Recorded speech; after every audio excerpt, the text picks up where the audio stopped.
আমরা দেখি 1 2 3। হ্যাঁ, 1 2 3 এর আগে আমরা কি যে লসাগু দ্রুত করার কিছু সহজ সহজ টেকনিক আছে, জাস্ট 2 মিনিট একটু আলোচনা করে নেই। সেটা হচ্ছে যে লসাগুর আমরা বেসিক যেটা দেখলাম যে 2 এবং 4 12। দেখেন 2 4 12 যদি লসাগুর মধ্যে সব থেকে বড় সংখ্যাটা, এটা লসাগু দ্রুত করার টেকনিক দেখা দেয়, যে বড় সংখ্যাটা যেটা সেটাকে যদি 2 ছোট সংখ্যাগুলো দিয়ে ভাগ করা যায় তাহলে এই বড় সংখ্যাটাই লসাগু। কারণ কি? কারণ ওই যে আমরা শুরুতে যে বেসিক শিখছি, বেসিকটা হচ্ছে যে যেই সংখ্যাটাকে প্রথমবারে মিলিত হয় সবাই, যে ওইটাই হচ্ছে লসাগু। তাহলে বড় সংখ্যাটাকে ভাগ করা যাওয়া মানেই হচ্ছে বড় সংখ্যাটাই হচ্ছে লসাগু। আবার সরাসরি যদি পুরোটাই মিল না থাকে, ধরেন আছে যে যদি এরকম হয় যে 4 এবং 6, 4 দিয়ে 6কে সরাসরি ভাগ করা যাচ্ছে না, কিন্তু তখন আমরা কি করব, তখন হচ্ছে যে 4 এর ডাবল নিব 8 আর 6 এর ডাবল নিব 12। যার ডাবলকে অন্য সংখ্যা দিয়ে ভাগ করা যাবে সেটাই লসাগু। যেমন 6 এর ডাবল 12, 4 এর ডাবল হচ্ছে 4 এর 3 গুণ হচ্ছে 12। আচ্ছা, ছোট সংখ্যাটা ডাবল করা লাগবে না, বড় সংখ্যাটাকে ডাবল করবো সবসময়, কারণ বড়টাকে ভাগ করা সহজ। যে বড় সংখ্যাটা থাকবে এটাকে ডাবল করব, ছোটটা দিয়ে ভাগ করব, যেহেতু 12তে মিলে গেছে তাহলে 12 হচ্ছে লসাগু।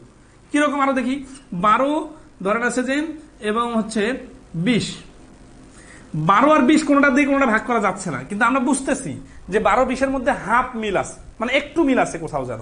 তাহলে আমরা কি করব, 20 এর ডাবল 40 নিলাম, 12 দিয়ে 40 কে ভাগ করা যাচ্ছে না, কিন্তু 3 গুণ নিলাম, 20 এর 3 গুণ 60, 60 কে 12 দিয়ে ভাগ করা যেহেতু যাচ্ছে সেহেতু এদের লসাগু হবে 60। এই বিষয়গুলো আসলে খুব বেশি ইফেক্টিভ বিষয়টা এরকম না, তবে নর্মালি করার থেকে একটু হলেও ইফেক্টিভ। ঠিক আছে, এখন আসি এইভাবে যখন আপনারা বুঝবেন তখন কি করবেন জানেন, ধরেন এখানে একটা দিলাম আমি সংখ্যা 30, 12 20 30 এর লসাগু কত। যেহেতু আপনি পেয়ে গেছেন 30 এর ডাবল 60, তখন এই 60 কে 20 দিয়ে ভাগ করা যাচ্ছে, 12 দিয়ে ভাগ করা যাচ্ছে, তাহলে 60 এর লসাগু। এই অঙ্কগুলো কোথায় বেশি কাজে লাগবে? ভগ্নাংশ অধ্যায়ে কাজে লাগবে। সময় এবং কাজ, নল চৌবাচ্চার একগুলো অঙ্ক আছে না, যে একজন একটা কাজ 12 দিনে করতে পারে, আরেকজন 20 দিনে করতে পারে, আরেকজন 30 দিনে করতে পারে, তারা একসাথে কাজ করলে কতদিন লাগবে? তখন আপনারা দেখি অনেকে এই যে 12 এর 1 যোগ 20 এর 1 যোগ 30 এর 1, এই যে 12 20 30 এর লসাগু যারা সময় এবং কাজের অঙ্কে এইভাবে করে, তাদেরকে আমি বলি যে আপনার স্পিড এখনো বাড়ে নাই, স্পিড বাড়াইতে হবে। স্পিড বাড়ানোর জন্য কি করতে হবে, এই লসাগুর ছোট্ট টেকনিকটা জানা থাকতে হবে। কারণ কি, যে এইভাবে মুখে মুখে আপনি দেখার সাথে সাথে লসাগুটা ফিল করতে পারবেন, তবে কিছু প্র্যাকটিস করতে হবে। ঠিক আছে, আমরা আইডিয়া দিতেছি, প্র্যাকটিস করার মাধ্যমে স্পিড বাড়ানোর দায়িত্ব আপনার। ওকে, তাহলে আসি গ নম্বর।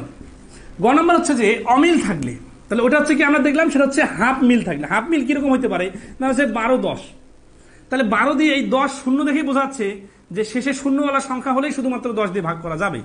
আর 12 এর নামতা পড়ার সময় সর্বপ্রথম শূন্য আসে কোথায়?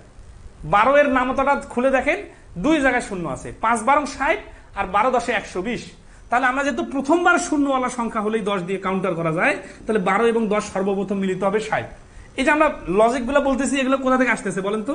এগুলো ওই প্রথমের কথাগুলো থেকে আসতেছে। তাই অমিল থাকলে, একেবারে যদি অমিল থাকে তাহলে লসাগু তো গুণ করতে হয়। যেমন হচ্ছে 7 আর 9, 7 আর 9 লসাগু হচ্ছে 63। যখন একেবারে অমিল থাকবে তখন গুণ করতে হবে। ঠিক আছে, আচ্ছা। আর একটা বিষয় হচ্ছে যে যদি একই সংখ্যা অনেকবার থাকে, মানে কাছাকাছি সংখ্যা থাকে, কিরকম ধরেন হচ্ছে 2 4 6 12 30। ঠিক আছে, তো এই যে সংখ্যাগুলো আছে, এখন এতগুলো সংখ্যার লসাগু বাড়ি করতে বলছে। এখন আপনাদের একটা যদি খেয়াল করেন যে লসাগুর বেসিক থিমটা কি, বেসিক থিমটা হচ্ছে যে এই সবগুলা সংখ্যা দিয়ে ভাগ করা যাইতে হবে। তো দেখেন একটু প্র্যাকটিক্যালি ভাবেন, এই 12 সংখ্যাটা দিয়ে এই যে অজানা সংখ্যাটাকে যদি ভাগ করা যায়, তাকে তো 6 দিয়ে ভাগ করা যায়। কারণ কি, এই 12 এর মধ্যে তো 6 আছে। তাহলে 12 দিয়ে যাকে ভাগ করা যায় তাকে 4 দিয়েও ভাগ করা যায়, 12 দিয়ে যাকে ভাগ করা যায় তাকে 2 দিয়ে ভাগ করা যায়। তাহলে এই 3টা সংখ্যার ক্যালকুলেশন করার দরকারই নাই।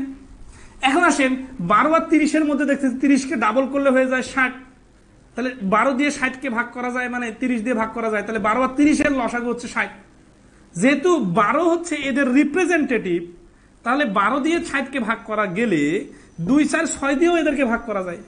এই যে দেখেন, এইভাবে কিছু সংখ্যা বাদ দিয়ে লসাগু করা যায়।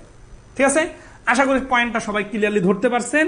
তাহলে এই যে যেগুলা একই রকম সংখ্যা থাকবে, মানে কোনো বড় সংখ্যার ফ্যাক্টরগুলো যদি থাকে, এই ফ্যাক্টরগুলো বাদ দিয়ে শুধু ওই বড় সংখ্যাটার লসাগু বাড়ি করলে ওইটা সবগুলো সংখ্যার লসাগু।